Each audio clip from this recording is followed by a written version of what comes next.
Di awal kisah, kita akan diceritakan di mana ada sebuah batu bernama Batulin yang menyimpan kekuatan monster berbahaya di dalamnya. Batulin sangat diburu oleh monster-monster yang menginginkan kekuatan dahsyatnya, dan untuk melindungi batu itu, Batulin disegel di sebuah tempat khusus bernama Biro Yin Yang dan dijaga oleh beberapa pendekar hebat yang mempunyai kekuatan dahsyat. Di suatu hari, terjadi kekacauan di tempat Batulin berada, di mana di sana mereka menemukan para penjaga Batulin telah binasa, dibantai habis oleh seseorang. Tapi karena King Min adalah satu-satunya orang yang masih hidup, ia pun dituduh telah melakukan semua itu. Demon escaped the seething chamber and tried to... King Min mencoba menjelaskan kalau ada seekor monster yang keluar dari sana, tapi ketua Yin yang di sana tak percaya. Ia tetap menuduh King Min yang telah melakukannya. The only true demon here is you. Saat King Min akan ditangkap, ia pun melawan dan berteleportasi keluar dari tempat tersebut. What happened here? But that's... 7 tahun kemudian, di sebuah kota bernama Pingjiang, para warga merayakan kemenangan atas berhasilnya Yin Yang Master membunuh monster berkepala 9 bernama Xingyu. Dan sejak kejadian tersebut, kehidupan para manusia dan para monster pun dipisahkan. Manusia tinggal di kota, sementara para monster hidup di dunianya sendiri. Namun, keadaan itu tak serta-merta membuat para monster berdiam diri, karena para monster tetap masih saja berkeliaran di antara kedua dunia tersebut.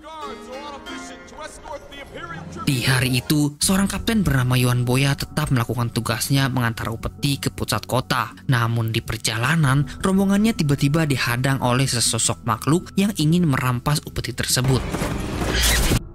Yuan Boya yang tak kenal takut langsung melawannya seorang diri, sementara para pengawalnya yang lain lari terkencing-kencing.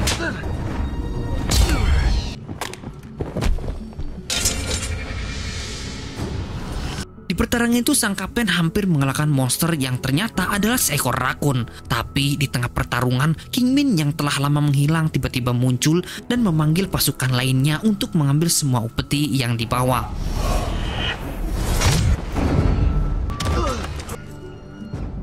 Di malam harinya, markas dari Yin Yang diserang oleh 2 monster gagak secara diam-diam. Gagak itu menghipnotis salah satu penjaga di sana, dan mereka yang sedang membaca mantra untuk menjaga Batulin langsung teralihkan oleh kericuhan tersebut.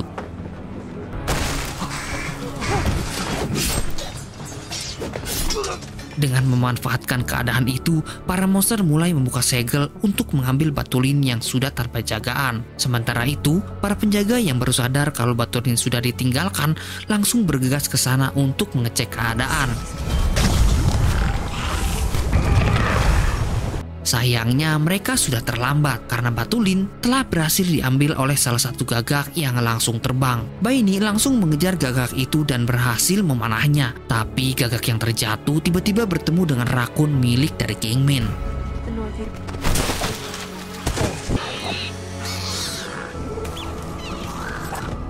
Kemilau dari Batulin membuat para rakun langsung mengambilnya, sementara sang gagak berhasil dihajar oleh para pasukan Yin Yang dan kabur melarikan diri. Tapi karena salah satu rakun yang bawa itu panik, ia pun malah menelan Batulin. Stop! Di sisi lain, sang gagak yang gagal mengambil Batulin langsung dihukum oleh atasannya yang seorang Ratu Es. Beberapa waktu kemudian, para rakun yang panik langsung melapor pada King Min, dan mengetahui kalau ada yang aneh pada tubuh tersebut, ia pun langsung menyegelnya di sebuah gudang.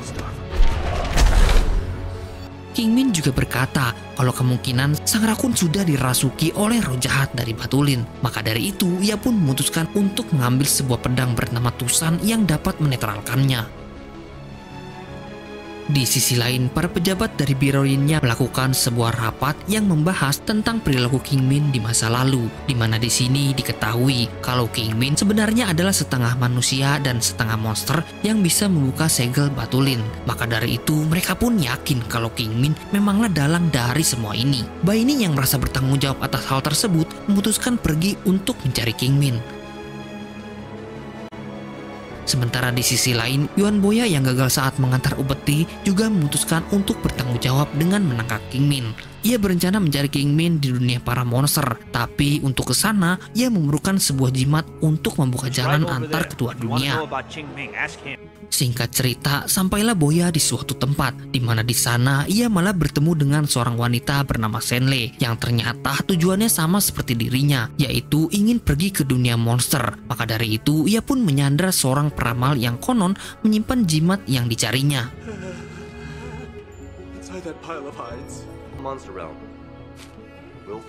Sesampainya di depan gerbang, Senle membuka portal pembatas itu dengan sebuah kertas yang didapatnya, dan tanpa berlama-lama mereka pun berhasil masuk ke dunia monster.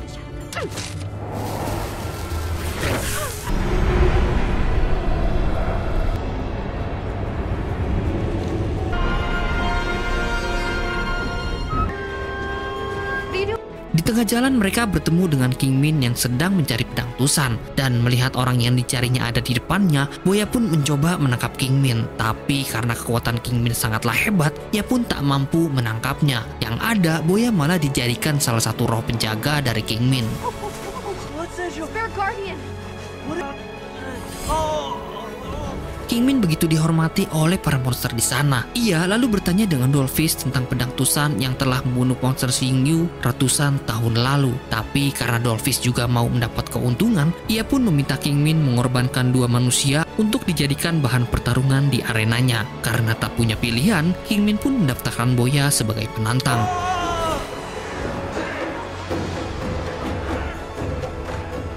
Boya sempat meremehkan lawannya, tapi ia tak tahu kalau ternyata monster itu mempunyai kemampuan unik, di mana jika ia terkena pukulan, ia malah akan semakin membesar.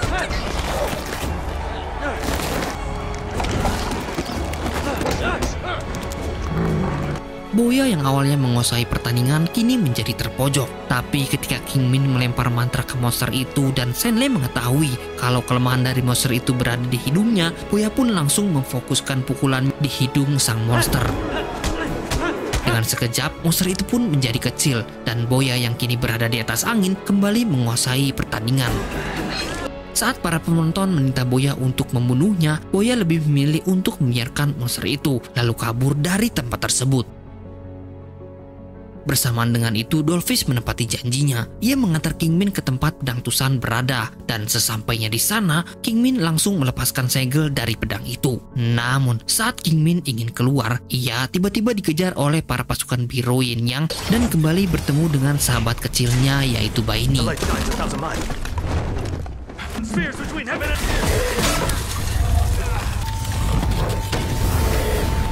Mereka berdua pun bertarung, dan dari pertarungan ini mengakibatkan pedang tusan jatuh tepat ke arah Boya dan Senli. Seketika, para monster yang menghubung Boya dan Senli pun ketakutan melihat pedang tersebut. Mereka kemudian berlari menuju arah keluar menara. Namun setibanya mereka di sana, para monster malah semakin banyak. Untungnya, King Min datang tepat waktu untuk melindungi mereka. King Min kembali meminta pedang tersebut. Namun sebelum pedang itu diberikan, pasukan dari Biro Yin Yang kembali datang dan menyerang King Min dari segala arah. Untungnya, Baini yang merupakan sahabat kecilnya melindungi King Min dan membuat mantap perisai dari arah belakang. Tapi salah satu perisai yang ia buat berhasil dipecahkan oleh Master Shika dan membuat Baini menjadi terluka. King Min yang murka kemudian membuka gerbang dimensi menuju tempat persembunyiannya dan ia membawa Baini berstar yang lain ke tempat tinggalnya. Well, where are we now?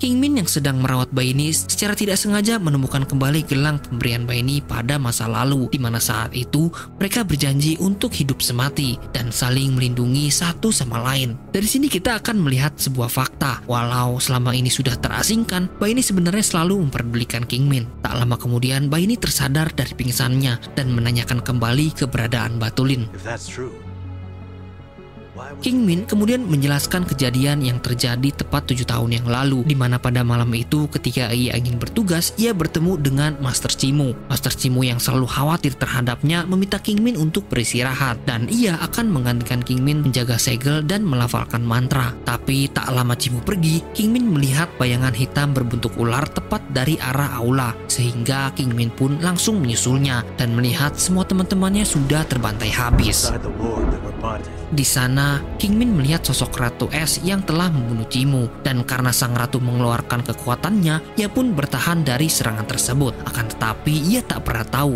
jika serangan yang diluncurkan oleh Ratu Es merupakan Master Cimu yang sudah diubah menjadi es. Sehingga dengan seketika, Master Cimu pun hancur dan Ratu Es berhasil melarikan diri. Sayangnya, bayi ini tetap tidak percaya pada Kingmin. Apalagi, Kingmin lah satu-satunya orang yang masih selamat dan yang bisa melafalkan mantra hanyalah Kingmin seorang.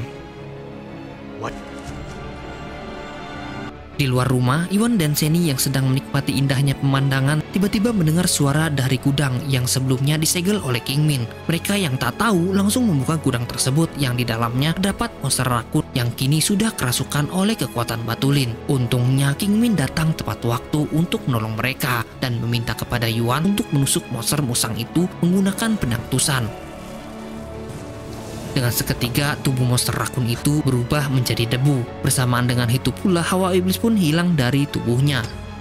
Bayi ini yang tiba-tiba datang langsung mengambil Batulin tersebut dan ia langsung berpamitan untuk kembali ke Biru Yin Yang. Namun sebelum ia pergi, bayi ini memperingatkan Kingmin untuk segera meninggalkan tempat ini karena para master dari Biru Yin Yang pasti sudah melacak keberadaan mereka dan tempat ini akan segera dihancurkan. Seketika bayi ini pun berteleportasi untuk kembali ke Biru Yin Yang, sedangkan yang lain membuat sebuah patung sebagai persembahan atas kematian dari monster rakun.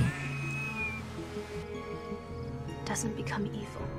Di sisi lain, tepatnya di Istana Monster, Ratu Es bersama pimpinannya yang masih belum diketahui sedang menuliskan sebuah mantra. Ratu Es juga menyampaikan kalau bayi ini tak akan bisa membawa Batulin ke Biru Yin Yang dengan kondisinya yang saat ini. Sayangnya, hal itu benar-benar terjadi karena bayi ini sendiri malah terdampar ke hutan bambu, bertemu dengan para master yang pada saat itu merasakan keberadaannya. Tapi ketika mereka hendak pergi, tiba-tiba serangan datang yang membuat beberapa dari pasukan biru membeku menjadi es.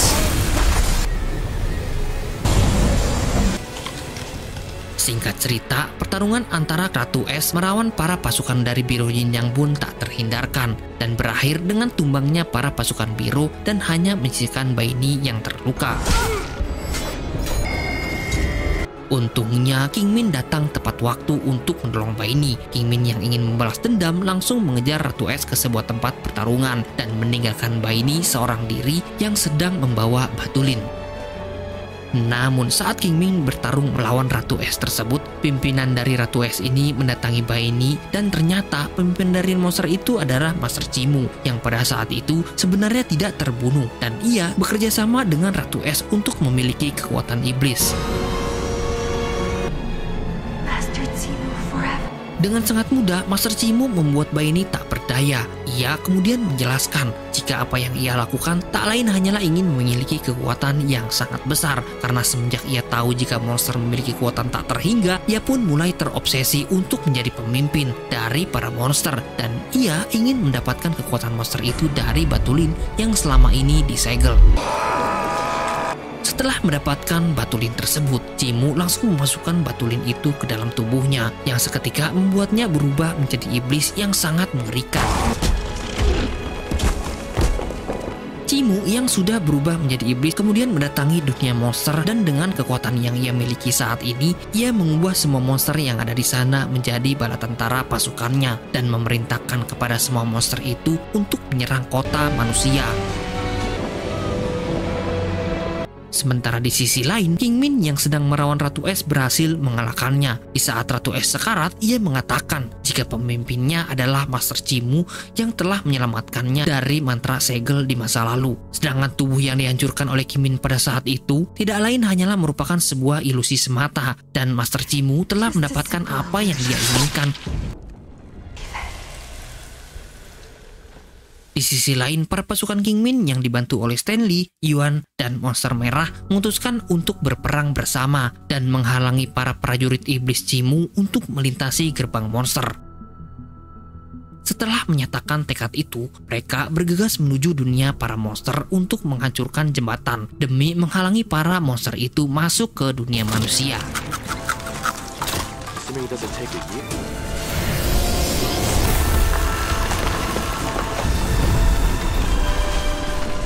Sedangkan King Min mendatangi Menara Merah untuk menemui Master Chimu dan menanyakan kenapa ia ingin melakukan ini dan lebih memilih untuk bersekutu dengan iblis. Master Chimu kemudian menyampaikan jika apa yang ia lakukan ini demi menguasai semua makhluk hidup yang ada, dan jika manusia dan monster tidak tunduk terhadapnya, maka ia akan menghabisi mereka semua. Mendengar ucapan dari Master Chimu, King Min langsung menyerangnya dengan menggunakan pedang Tusan dan berharap semuanya kembali membaik. Namun nyatanya serangan itu tak mempan terhadap Master Chimu yang kini sudah menyerap semua kekuatan dari Batulin yang ada di dalam tubuhnya, dan seketika membuat King Min pun terpental keluar menara. Di sisi lain, para penjaga roh King Min berusaha terus melawan para pasukan iblis. Namun dengan tiba-tiba pasukan iblis ini berhenti menyerang, di mana pada saat itu Chimu datang dengan membawa King Min yang sudah tak berdaya.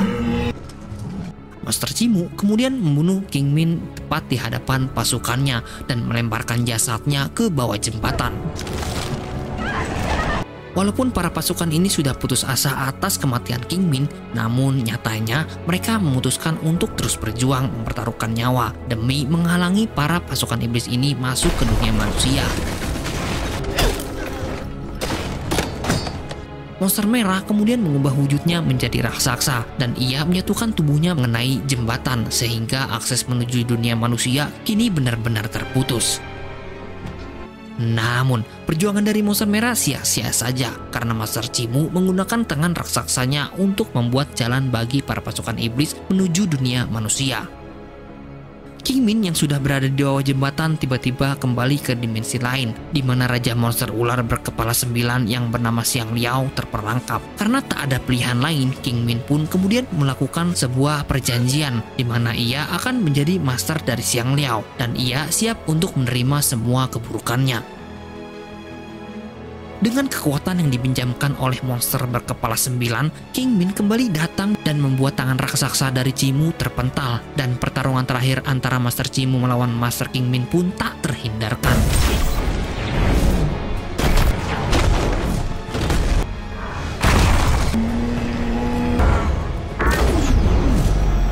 Dengan kekuatan yang ia miliki saat ini, King Min dengan mudah bisa mengalahkan Master Chimu. Ia kemudian kembali mengambil Batulin yang ada di tubuhnya. No respect for the world and no attachment Zillstone is not yours to you. Pada dasarnya, Master Chimu tidak akan pernah bisa bersatu dengan Batulin karena satu-satunya yang mewarisi darah dari Raja Monster yang menjadi penunggu Batulin hanyalah King Min seorang. Setelah bersatu dengan Raja Monster Ular Xiang Liao dan hancurnya Chimu membuat semua pasukan iblis terbebas dari mantra penggari tanpa terkecuali Baini yang kini mulai sadar. Baini kemudian mendatangi King Min dan meminta kembali Batulin yang ada di tangannya. Akan tetapi King Min memiliki pilihan lain di mana ia menghancurkan Batulin itu dan membebaskan roh penjaga yang selama ini menjadi pasukannya. From now on,